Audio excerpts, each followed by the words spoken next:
Welcome to This Explainer. Look, today we're going way beyond the massive piles of extracted rock, the heavy machinery, and the surface-level operations of the coal industry. We are going to completely unpack the industry's hidden ledger. We're talking about human lives, community impact, and the deep, long-term economic viability of these operations. We're going to see exactly how modern sustainability standards are literally forcing the industry to put hard, undeniable numbers on realities that used to be totally invisible. Okay, let's dive into this. It's a massive question, right? How do you actually put a price tag on community trust or a miner's safety? For a really long time, the answer was simple: you don't.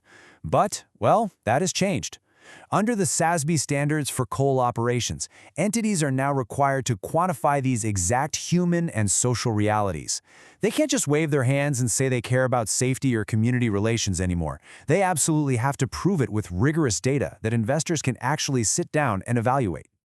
To unpack all of this, we'll be using a three-pillar framework today. First, Pillar 1, Social Impact. Next up, Pillar 2, Human Capital. And finally, Pillar 3, Economic Governance. Let's start right off with Pillar 1, Social Impact, focusing specifically on Indigenous rights and community relations.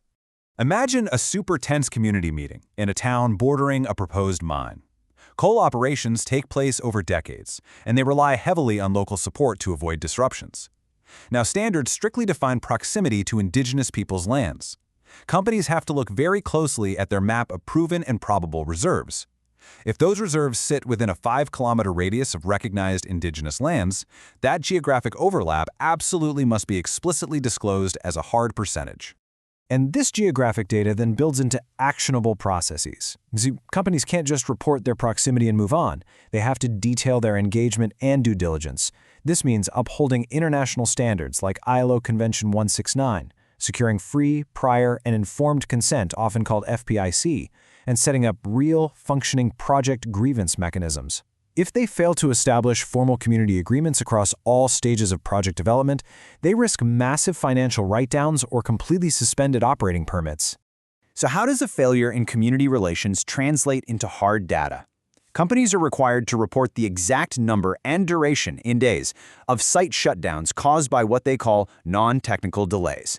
Now, this isn't about a broken drill or bad weather. This is about pending regulatory permits, stakeholder resistance, or even armed conflict. Notice that it specifically excludes labor disputes. It proves, without a doubt, that social friction has a direct, measurable financial cost on operations.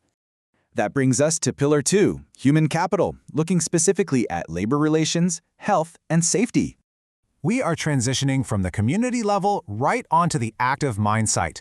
The incredibly physically demanding and hazardous nature of coal mining makes labor relations absolutely critical. First, let's look at work stoppages. Whether it's a strike initiated by the employees or a lockout initiated by the employer, both represent a severe operational breakdown. When these disputes become persistent, they can completely devastate an entity's long-term profitability. So, the crucial point here is a number that really matters under these reporting standards: 1,000. Companies are explicitly required to report the number and duration of strikes and lockouts that involve 1,000 or more workers and last for at least one full shift. This specific threshold ensures that major systemic labor disruptions are immediately visible to anyone looking at the company's performance. But human capital is also about physical safety, right? Paint a picture in your mind of miners wearing heavy personal protective equipment deep underground. The strict safety tracking required here is intense. Companies must report their all-incidence rate and fatality rate, and it's standardized across a 200,000-hour formula. And importantly, they can't hide contractor injuries. These rates must be broken down and separated for both direct employees and contract workers. But it's not just about tracking the accidents that do happen. You might be wondering, what exactly counts as a near miss?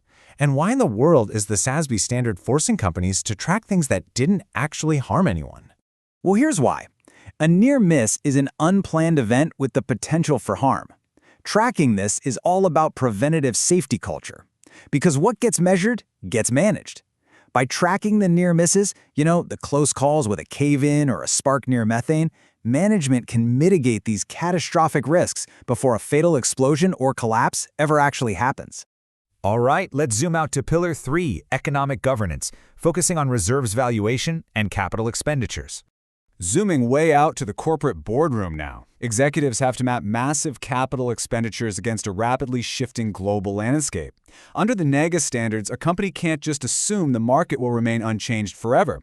They are required to perform a sensitivity analysis using 3 very specific scenarios published by the International Energy Agency. They have to run their numbers assuming current policies stay exactly the same, assuming new pledged policies take effect, and finally assuming a sustainable development scenario that limits global warming to 1.5 degrees Celsius. Basically, they have to figure out how carbon pricing alters the financial viability of the coal they haven't even mined yet. And this brilliantly illustrates the end result of that analysis.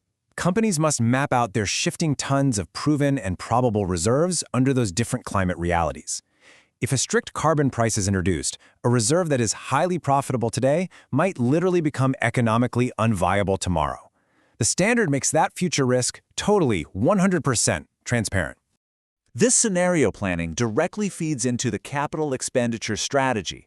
Every single decision to acquire new properties, explore new lands, or abandon unproven resources has to be justified against future coal prices, demand shifts, and climate regulations. It prevents companies from throwing billions of dollars at assets that might very soon become stranded. And the accountability doesn't stop at dollar valuations either. Beyond financial value, companies must publicly disclose the estimated carbon dioxide emissions embedded within their proven coal reserves.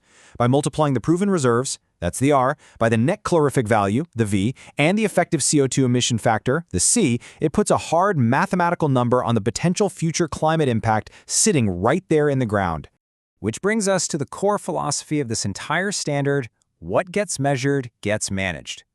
By forcing the coal industry to quantify strikes, near misses, community shutdowns, and embedded emissions, these SASB metrics bridge the massive gap between the human realities on the ground and the top-floor financial ledgers. It takes somewhat abstract social and environmental concepts and turns them into hard, actionable data. I want to leave you with this final, provocative thought. As sustainability metrics relentlessly expose the hidden costs of human capital, community impact, and climate governance, how will this newly visible ledger dictate the ultimate financial survival of the coal sector? It's a question every investor, operator, and community member will be watching closely as these standards continue to reshape global energy markets. Thank you so much for joining me for this explainer, and I hope this provided a really clear, structured view into the true cost of coal operations.